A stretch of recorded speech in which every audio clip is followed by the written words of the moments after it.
Okay, dear students, so let's start our class once again where we have stopped. Types of allergy. I was telling you about the types of allergy, traditional allergy and postural allergy. Okay, and yeah, let us see first to traditional allergy. Traditional allergy होता क्या है? तो traditional allergy is a type of allergy that follows formal structure. What follows formal structure and often written in iambic pentameter.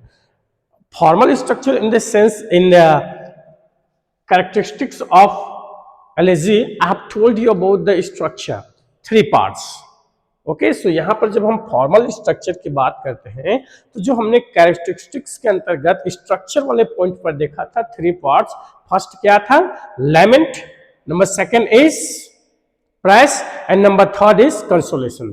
So traditional elegy एक ऐसी allergy होती है जो formal structure को फॉलो करता है, जिसमें जो एलर्जी होगा उसका तीन पार्ट में होगा. पार्ट वन में बात की जाएगी, लैमेंट किया जाएगा. पार्ट टू के अंतर्गत होगा उसमें प्रेस एंड पार्ट थ्री में होगा consolation. So this three types of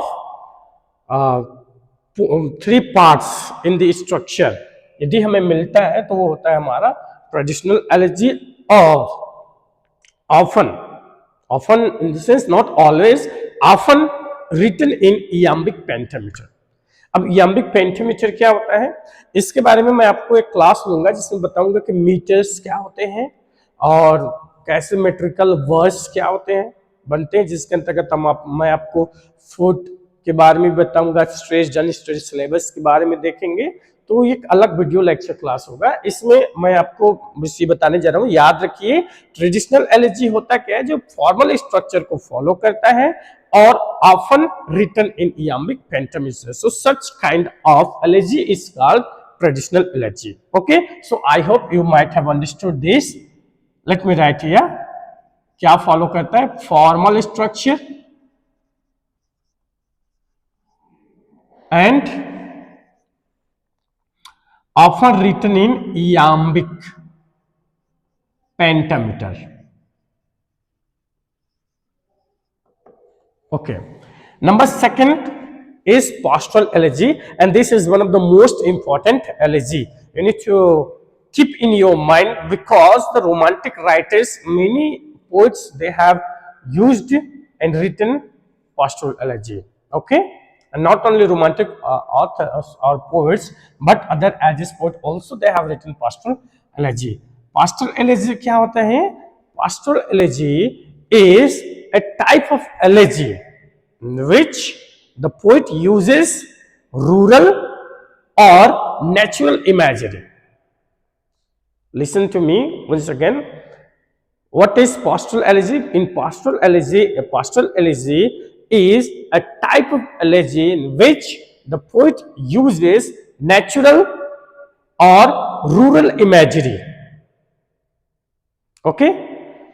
pastel elegy में क्या होता है? जो पोइट होता है वो नेचर का या रूरल जो एरिया होता है, कंट्री साइड होता है, ऐसे इमेजेस का वो यूज करता है. तो ऐसे टाइप के जो एलिजी होते हैं उसको हम पास्टल एलिजी कहते हैं. ठीक है, क्या होता है? रूरल और नेचुरल इमेजरी.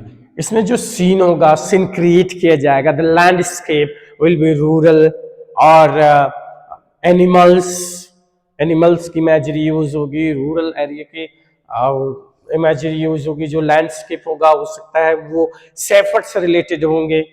ठीक है, तो इस टाइप की इमेजरी यूज की जाती है पास्टोरल एलर्जी के अंदर में. तो ये हमने दो टाइप्स की एलर्जी देखी. नंबर थर्ड जिसको मैं आपको बता रहा था, मोनोडी. यदि इसको मोनोडी को यदि मैं लिख दूं पर्सनल एलर्जी तो ये उचित रहेगा समझने के लिए. Okay, personal allergy. Personal allergy क्यों? मोनोडी में जो होता है ना, ये सोलो ग्रीफ होता है. ठीक है, सोलो लैमेंट. अब सोलो लैमेंट कहने का मतलब है, या पर्सनल से तो आप समझ ही गए होंगे.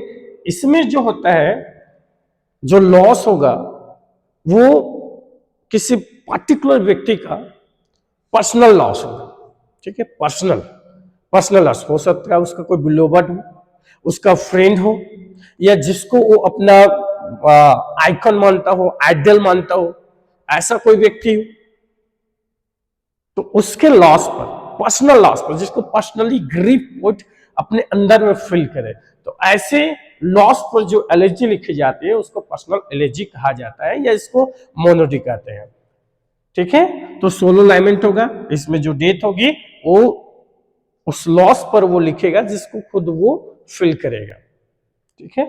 तो ये हो गई हमारी पर्सनल। एक और मैं लिख देता हूं आपको ये समझने के लिए दो चीजें, इम्पर्सनल,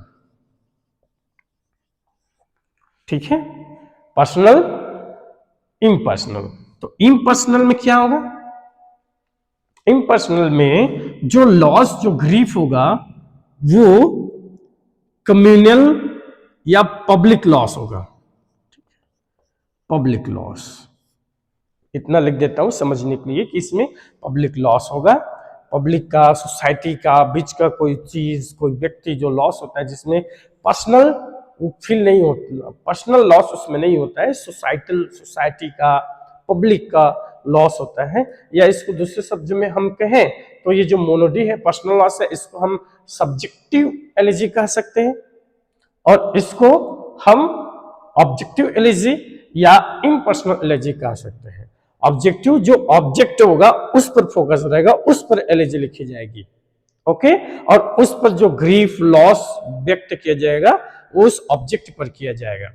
तो ये होता है हमारा इम्पर्सनल एलर्जी।